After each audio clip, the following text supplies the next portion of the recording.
So, after all this time, I will continue the Koran series, this time from chapter 8 to 10. Just a short one because I tried to go from now in bigger parts. Uh, what? Just move on, I say. In this part, we find some bullshit like the Jews said that Ezra was the son of Allah and that kind of stupidity. Uh, and Pharaoh, what is still a name in the Quran, converted to a Muslim, although Mr. A only saved his body, but not his soul from the torture of the Gehenna, Paradise, Gehenna or hell or whatever the Quran calls the fate of the afterlife of the place of the afterlife of the unbelievers, where they will be burnt forever, eat fire, drink boiling water, and their skin will burn off, and to grow their pain, their skin will grow back after it burnt away, and that kind of boring bullshit.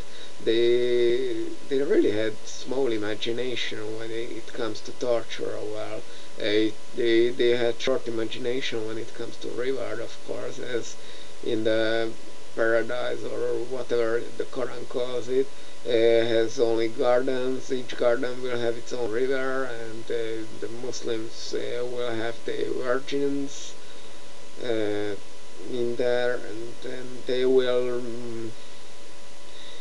tell some one-line prayer to Allah, what I sing constantly, and I think that will be boring after the first 5 minutes, but what the fuck. Now there is the other kind of bullshit where it says that whenever a non-Muslim do something that a Muslim finds bad, then actually the Muslim did something good. Or when a Muslim kills a non-Muslim, the non-Muslim wasn't killed by the Muslim, but Mr. A. And there is that kind of thing where the Quran says that the rabbis of the Jews and the monks, priests of the Christians are just very bad thing. But what about the Muslim priests, the imams, or Mr. M itself, the Muhammad? Uh, isn't that the Muhammad the same as Jesus to the Christians with God? You know, that's idolatering thing. Whatever. And of course, Allah is all merciful and everything. That's why He tortures the most of humanity and drowns everyone and whatever the fuck he thinks can think of. Uh, in short, well, mostly that's about the Quran is about that non-Muslims will feel the painful doom or some other bullshit. Of course, the worst of the non-believers are the Bedouins, and all non-Muslims are black people. Well, I'm not sure this is actually the Quran saying you nigger, but I think this is something about the afterlife with some dust on your face, but who knows? Uh, there is that other thing I wish to mention. I think that will be the last. That if you don't want to go into a war with the people of Mr. M, actually with Mr. M himself. So I think it was in the sura 10 and verses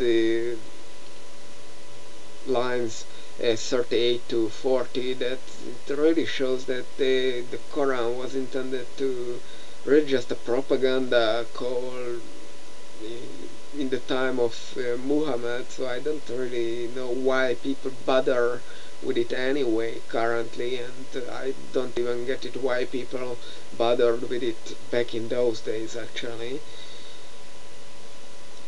And I just decided to show you there is in the Quran an announcement that try to write a surah like the surahs in the Quran, because it says it is impossible to find out things like in the Quran, because they are that fucking absolute. And I found you certain surah that was written by an unbeliever,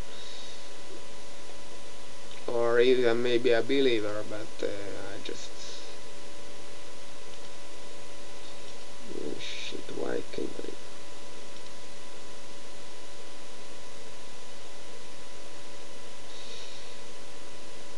just prepare the right way?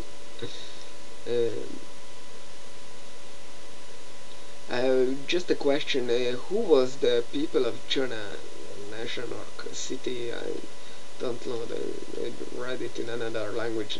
No, I found the surah that was written to another god in the style of the Quran. In the name of Marvin, most merciful, all compassionate, damn both hands of my neighbor Sam, damn him! His money and children will not save him.